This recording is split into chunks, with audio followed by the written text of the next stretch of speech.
ఓం గం గణపతియే నమః. ఓం శ్రీ దక్షిణామూర్తియే నమః. ఓం శ్రీ మాత్రే నమః.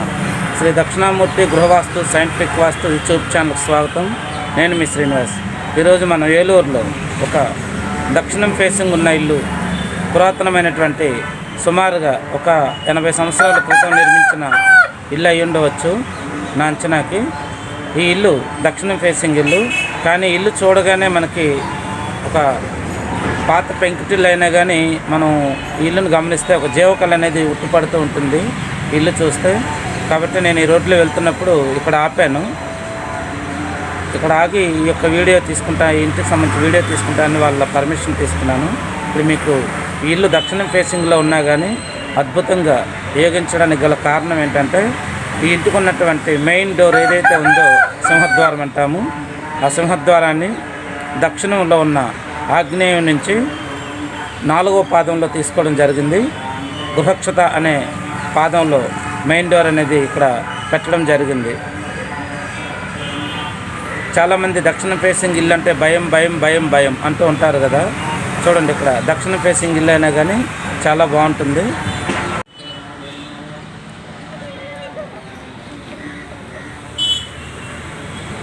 చూడండి, ఇది మెయిన్ డోరు. ఇక్కడ మీరు బాగా క్లియర్గా చూస్తే చూడండి, అక్కడ కర్రలు అడ్డంగా పెట్టారు. వీళ్ళ వ్యాపారం ఇది. అది ఎదురు కనిపిస్తుంది కూడా, డోరే కనిపిస్తుంది. ఈ విధంగా door to door, opposite to door క్లియర్గా ఉంటుంది. నేను లోపల కూడా చూశాను. ఈ విధంగా ఈ డోర్ నుంచి చూస్తే అవతల ఉన్నటువంటి డోర్, వెనక భాగంలో ఉన్నటువంటి డోర్ అనేది మనకు కనపడాలి. అలా కనపడితేనే మధ్యలో ఎక్కడ గోడలు కానీ పిల్లర్లు కానీ భీములు కానీ రాకుండా చూసుకుంటే క్లియర్గా ఉంటుంది. ఇటువంటి ఇల్లు అద్భుతంగా యోగిస్తుంది.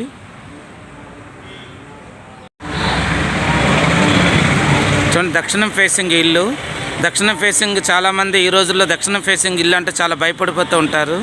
అందరికి కూడా తూర్పు, ఉత్తరాలు అలాగే పడమర దిశలే కలిసి వస్తాయని భ్రమలో ఉంటారు.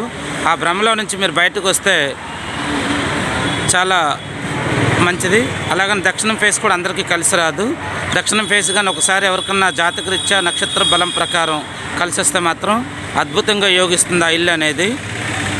ఇక్కడ మీరు చూస్తున్నారు కదా, ఈ ఇల్లు దాదాపు సుమారుగా 80 సంవత్సరాల క్రితం కట్టి ఉండొచ్చు అన్న అంచనా. అది ఈ ఇంట్లో అద్దెకుంటున్న వాళ్ళు సుమారుగా ఒక 30 సంవత్సరాలు ఈ ఇంట్లో అద్దెకుంటున్నారు. వాళ్ళకి వ్యాపారం కూడా బాగుంది, డెవలప్మెంట్ అది కూడా బాగుందని చెప్పారు. ఇల్లు చూస్తే మీరు చూడండి, ఆ మెయిన్ డోర్ ఏదైతే ఉందో సెంటర్ డోర్ లాగా అనిపిస్తుంది, కానీ ఇక్కడ డిగ్రీస్ కూడా టిల్ట్ అయి ఉన్నాయి. టిల్ట్ అయినా కానీ కరెక్ట్గా 4th పాదంలో గృహక్షత అనే స్థానంలో, దక్షిణం ఫేసింగ్లో నీళ్ళని గృహక్షత అనే స్థానంలో డోర్ అనేది పెట్టడం జరిగింది.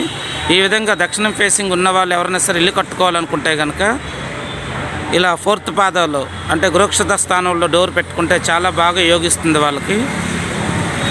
జాతకరీత్యా మీకు దక్షిణం ఫేసింగ్ కలిసి వస్తుందో లేదో చూసుకొని కట్టుకోండి.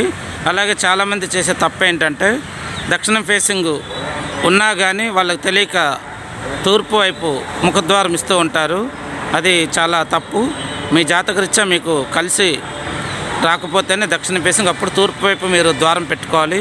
అలా కాకుండా దక్షిణం ఫేసింగ్ మెయిన్ రోడ్డు ఉండి కూడా మీరు దక్షిణంలో మెయిన్ డోర్ పెట్టకపోతే మీకు ఆ ఇల్లు అనేది యోగించదు. ఈ వీడియో నచ్చినట్లయితే 10 మందికి షేర్ చేయండి, లైక్ చేయండి, మరియు సబ్స్క్రైబ్ చేయడం మర్చిపోకండి. ఓం గం గణపతియే నమః.